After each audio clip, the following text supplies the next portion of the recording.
अस्सलाम वालेकुम friends, welcome back my YouTube channel cook with Maryam. बिस्मिल्लाहिर्रहमानिर्रहीम। आज हम बनाएंगे इलायची वाली कड़क चाय। बहुत ही मज़ेदार बनने वाली चाय है, बहुत ही मज़े की बनती है। आप इस तरीके से चाय बनाएंगे तो आपको बहुत ही मज़ा आएगा। यहाँ मैंने 1 किलो दूध ले लिया। दूध मैंने बगैर बॉयल के लिए है। अब दूध को बॉयल आने तक हम इसके अंदर 2 अदद इलायचियाँ 2 से 3 हम इलायचियाँ डाल देंगे। इसको बॉयल आने तक हम इसको इसी तरह छोड़ देंगे। यहाँ दूध को अच्छे से बॉयल आ चुका है। अब हम इसके अंदर डाल देंगे पत्ती। आप जितनी पत्ती पसंद करते हो उतनी डालें।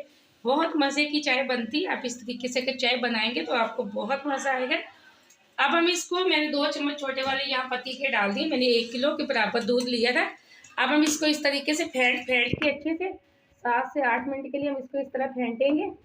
मैंने अच्छे से चाय को फेंट लिया। ये देखिए, अब हम इसके अंदर डालेंगे चीनी। एकदम से हमारी चाय की खुशबू बहुत प्यारी आ रही है। यहाँ मैंने होटलों से भी ज्यादा मज़ेदार चाय घर में बना ली है, बहुत मज़े की बनी। अब हम इसके अंदर डाल देंगे बड़े वाला 2 चम्मच चीनी के। आप जितना मीठा पसंद करते हो उतना डालें, ज़रूरी नहीं कि जितना मैंने डाला आपने उतने डालना है।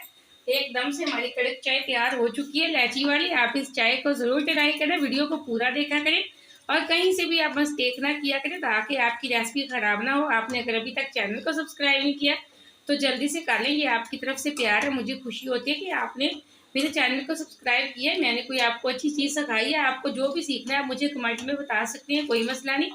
ये देखिए, एकदम से चाय की लुक चेक करें, माशाल्लाह बहुत प्यारी सी खुशबू आ रही है चाय की। अब मैं आपको कप के अंदर डाल के इसकी फाइनल लुक चेक करवाती हूँ। हाँ, चाय डालने के लिए मैंने 1 अदद कप ले लिया। अब छलनी मैंने ले ली। छलनी के अंदर छान के हम डालेंगे चाय। आप जिस तरीके से मेहमानों को पेश करना चाहते हैं ये वाली चाय बना के आप ज़रूर मेहमानों को पेश करना। बहुत अच्छी चाय बनी माशाल्लाह। इसकी लुक बहुत प्यारी आई है। ये देखिए, एकदम से हमारी चाय की लुक चेक करें, बहुत मज़े की। आप इस रेसिपी को ज़रूर ट्राई करना, वीडियो को पूरा देखना, लाइक भी करना। मुझे अगली रेसिपी के लिए इजाज़त। अल्लाह हाफिज़।